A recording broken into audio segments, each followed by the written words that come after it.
The News Hour Special Edition.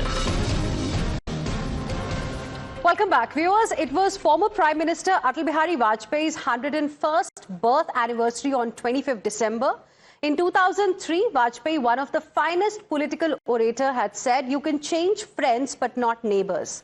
In 2003, he was speaking about Pakistan, but today, the wisdom of his words echoes when we watch the current situation in Bangladesh. And India needs to strategize on how to deal with it. After the dramatic regime change in August 2024, Bangladesh is on the boil. Anti-India sentiments are being institutionally promoted.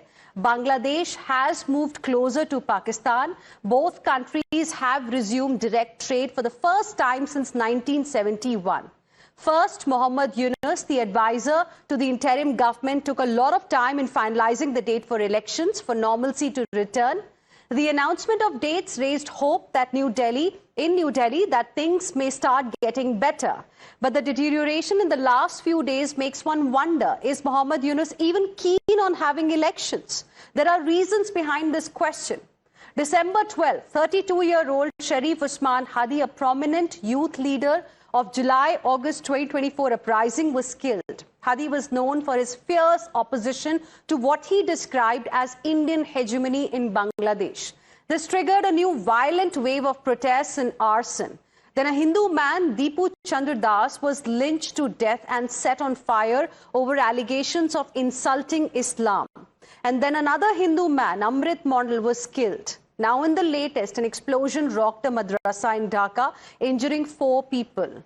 And last night, a mob attack forced cancellation of a concert by popular rock singer James. 20 people got injured. All this just 100 kilometers away from Dhaka. We discussed tonight, what should India do? We already have a hostile neighbor in the west and north. Can India afford a third? What a complete takeover of Bangladesh by radicals and fundamentalist Islamic elements will mean for India. To discuss it, I'm joined by Kamal Sibal, former Foreign Secretary. We also have with us Brahmachalani, who is a strategic affairs expert. Good evening to both of you, gentlemen. Thank you for joining us here this evening. Mr. Kamal Sibal, to you first. What do you make of what we are witnessing in Bangladesh? How serious, in your opinion, is the threat of radicalization and organized extremism re-emerging in Bangladesh ahead of national elections? Well, don't forget that Bangladesh, prior to gaining independence, was East Pakistan.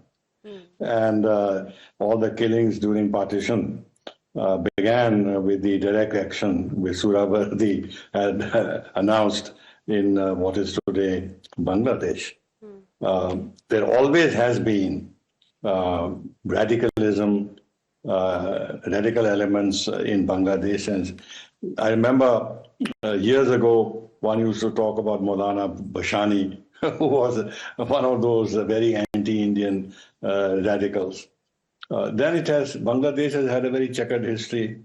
After all, the father of the nation, Sheikh Mujibur Rahman, was killed. His entire family was killed, barring Sheikh Hasina and her sister. Then you've had military coups in that country. General Ashad was assassinated. So there have been a lot of problems and unrest in that country. So it's nothing new. And there has always been a feeling that 30% of what constitutes Bangladesh consists of people who are very anti-Indian. In fact, those people who were not happy at Bangladesh liberation, joined hands with the Pakistan army, are now back in power in some ways through all these street agitations and everything else, and threaten to take over, which explains why they're repudiating the independence struggle. In fact, they have cozied up to Pakistan, invited the Pakistan military fellow, as well as the ISI, and they started trade with Pakistan. They want to normalize relations with Pakistan. So what is happening in Bangladesh is not new. The other thing is that it has a history. The other thing is that while Sheikh Hasina did a lot in terms of solidifying our ties in various ways, and took decisions which the Khalida Zia's government, the BNP, were not willing to take. And I have direct experience of this, as I dealt with the BNP government while they were in power and I was foreign secretary. they were extremely difficult to deal with. They were hands in glove, the Jamaat-e-Islami. They were protecting all these Ulfa people, giving these insurgents shelter in Bangladesh. The fact that they are now cozying up to Pakistan and trying to normalize ties with Pakistan and forgetting the independence struggle is going to cause serious problems for us going ahead, because these forces, even if eventually after elections they are not themselves in power alone and join up with the BNP, we would still have problems, because BNP will not be able to govern without support from them. Absolutely. But coming back to Sheikh Hasina, during her time also, in fact, the number of madrasas grew enormously in the country. She made madrasa degrees, put them at the same level as other degrees from established universities. So they were playing footsie with even the Islamic elements in order to keep them at bay. Absolutely. And not to have a problem of her own while she strengthened ties with India.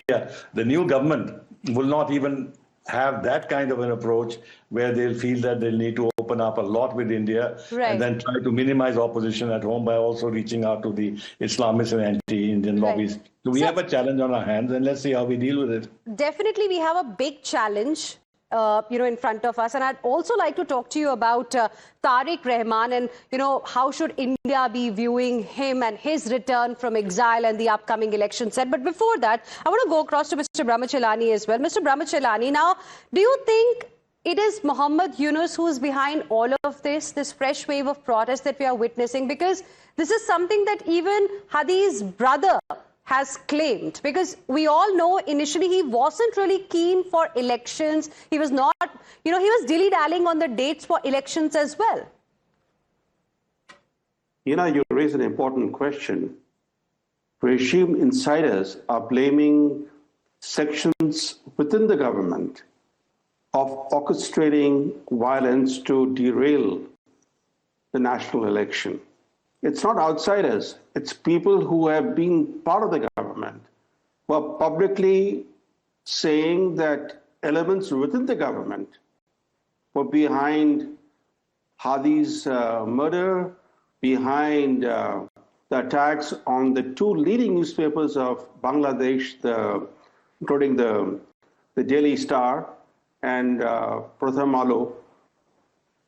So, given that reality, and given the fact that there has been a recent spurt in violence in Bangladesh, and clearly it's apparent that ever since the regime change in August 2024, Bangladesh has gradually descended into Islamist disorder.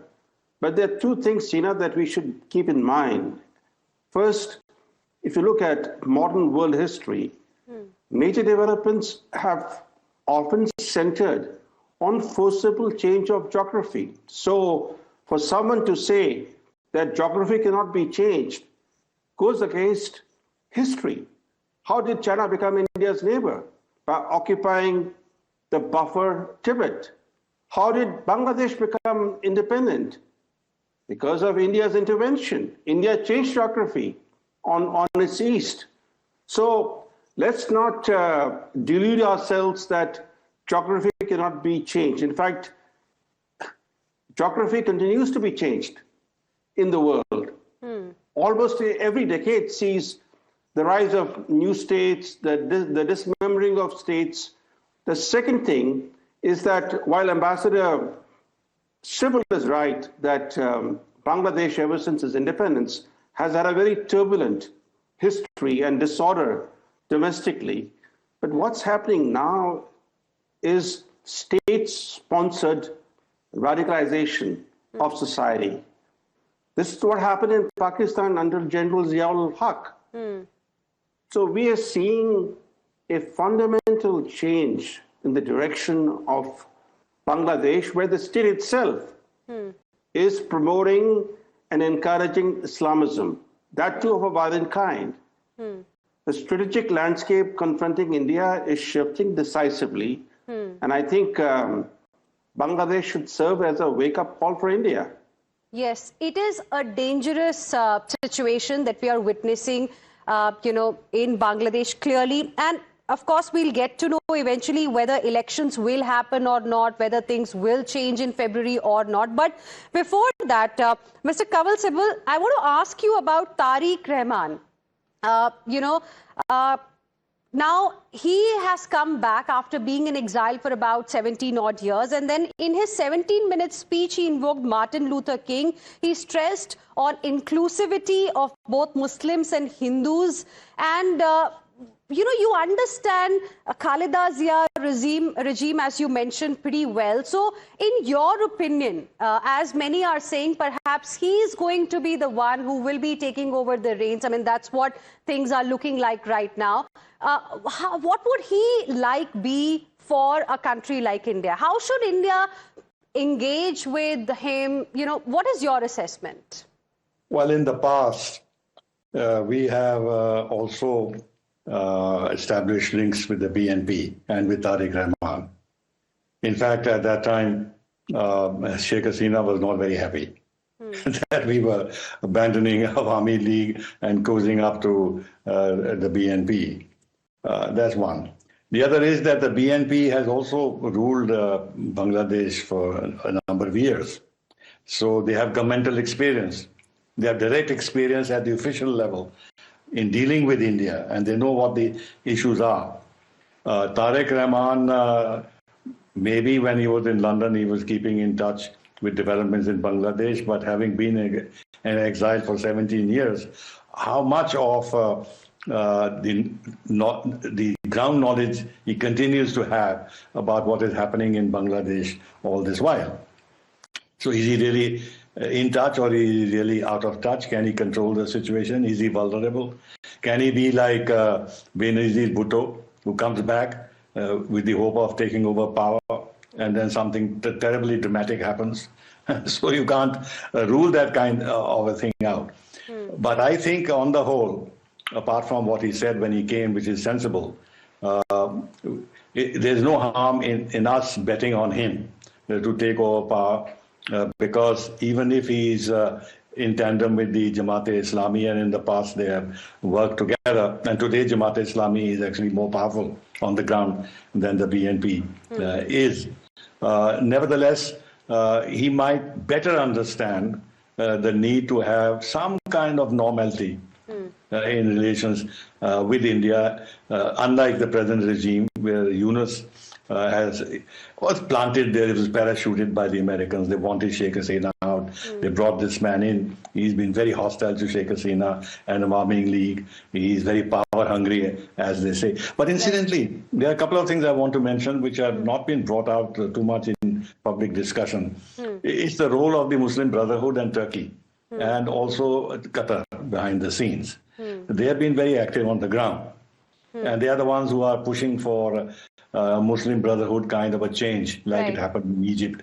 In Bangladesh, they would like to push forces like Jamaat-e-Islami to actually come to power. And it's Jamaat-e-Islami that would not be interested in having these elections, because if they have these elections, they may not be able to get majority on their own. So they will like this kind of instability to continue and establish de facto power on the ground on their own, etc., etc. There are a lot of wheels between wheels that are happening in Bangladesh.